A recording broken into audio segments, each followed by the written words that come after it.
O trabalho como fator de crescimento anímico. 3 são os atributos de Deus: vontade, sabedoria e atividade, próprios de cada aspecto da trindade macrocósmica. A vontade corresponde ao Pai, a sabedoria ao Filho e a atividade ao Espírito Santo. O homem, criado à imagem e semelhança de Deus, é a expressão dessa mesma triplicidade, salvaguardando as devidas proporções.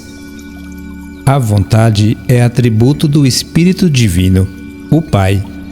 A sabedoria é própria do Espírito de vida, o Filho. A atividade é a expressão do Espírito humano, o Santo. A involução trouxe à existência a consciência de vigília, reflexo pálido e evanescente do espírito humano ou santo, que possibilita a entrada do homem no processo evolutivo.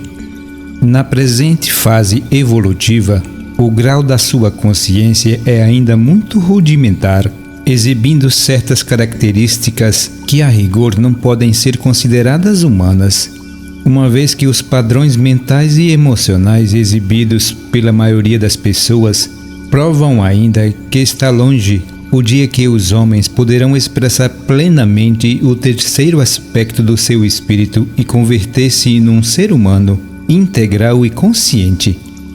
O Espírito Santo é a força criadora do universo, que encontra expressão em todos os reinos da natureza. O homem, por ser o mais avançado entre os demais reinos mineral, vegetal e animal, além de empregar o seu poder espiritual para garantir sua espécie, canaliza-o também para o cérebro, com a finalidade de criar pensamentos, tornando-os visíveis através dos seus atos e toda a tecnologia material.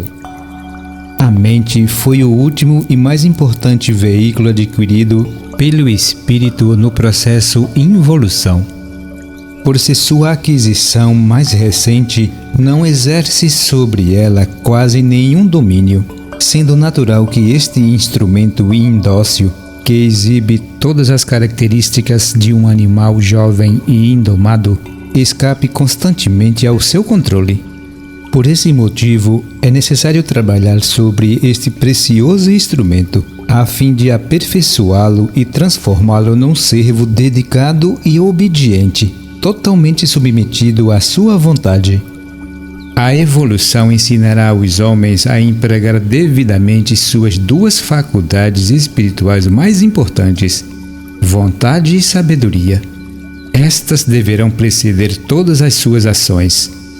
Na atualidade, essas faculdades espirituais encontram-se praticamente em estado latente, e apenas as contrapartes inferiores destas, o desejo e o intelecto, estão sendo usados pelo homem ainda de forma rudimentar.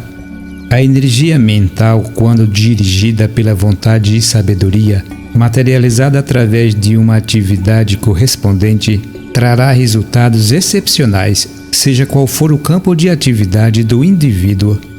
Todas as obras construídas pelo homem refletem sua alma, sua harmonia ou desarmonia, sua habilidade ou falta, seu interesse ou desinteresse, seu amor ou indiferença. E o estudante de esoterismo deveria ter muito zelo e carinho com os trabalhos que executa, pois estes revelam sua capacidade mental e seu nível evolutivo. Toda e qualquer atividade deveria ser executada com consciência, amor e boa vontade, tendo em vista não apenas o ganho monetário, mas, sobretudo, como um meio de aperfeiçoamento das capacidades anímicas. O trabalho realizado mecanicamente, com desgosto e enfado, sem nenhum interesse mais elevado e até mesmo com indiferença e revolta, transforma-se num fardo pesado que, não podendo dignificar e aperfeiçoar quem o executa, o situará no patamar da mediocridade e da incompetência, tão comum na presente época. Os cuidados dispensados às atividades profissionais são a primeira demonstração de respeito por si mesmo, como também por aqueles que de alguma forma dependem ou estão relacionados com elas. Disse o apóstolo dos gentios: e tudo o que fizerdes, seja em palavra, seja em ação, fazei-o em nome do Senhor Jesus, dando por ele graças a Deus Pai. Colossenses capítulo 3, versículo 17. É comum entre os estudantes da ciência oculta, especialmente entre aqueles que não contam com uma orientação autorizada ou segura, a ideia de que o mundo material é um plano de menor importância, pesado e desprezível, sem nenhuma finalidade mais elevada. Para eles parece mais agradável dedicar-se inteiramente aos estudos e à meditação, passando os dias entregues aos sonhos e devaneios espiritualistas, sem precisar sujar suas mãos nos afazeres do mundo. Este ponto de vista, muito próprio dos povos da Índia, Tibete e outras nações onde predomina o budismo, reflete um estado mental caótico e deplorável. O grau de espiritualidade dos indivíduos que compõem uma nação se prova pelo processo material, pela cultura e pelo aprimoramento das atividades por eles desenvolvidas, mesmo que ignore esse fato. É na mente humana que se origina a ideia de progresso e aperfeiçoamento que está conquistando a matéria. A atividade, por sua vez, comprova praticamente a utilidade ou inutilidade dessas ideias desenvolvidas pela mente. Podemos afirmar que o principal objetivo das reencarnações sucessivas é ensinar o homem a empregar corretamente seu poder mental criador. Dessa forma, qualquer realização terrestre, seja de que natureza for, existiu primeiramente como uma ideia invisível, verbo, antes de chegar à concretização. O espírito é o poder pensante do homem, e ninguém o deixa em casa enquanto se dirige à oficina ou para o laboratório a fim de exercer o seu trabalho. Os avanços científicos, industriais e artísticos são as provas irrefutáveis do grau da capacidade mental conquistada por um indivíduo ou pelo povo que forma uma nação. Não importa a descrença ou materialismo próprio do homem relativo e terrestre. Toda realização física é reflexo do poder do espírito humano e seu principal atributo é o pensamento e a atividade. Não é pecado empregar o poder do espírito nos investimentos de ordem material para o próprio bem-estar físico e da sociedade. Pecado é não empregá-lo. A inércia ou preguiça foi considerado um pecado mortal e o meio mais efetivo de bloquear o próprio desenvolvimento.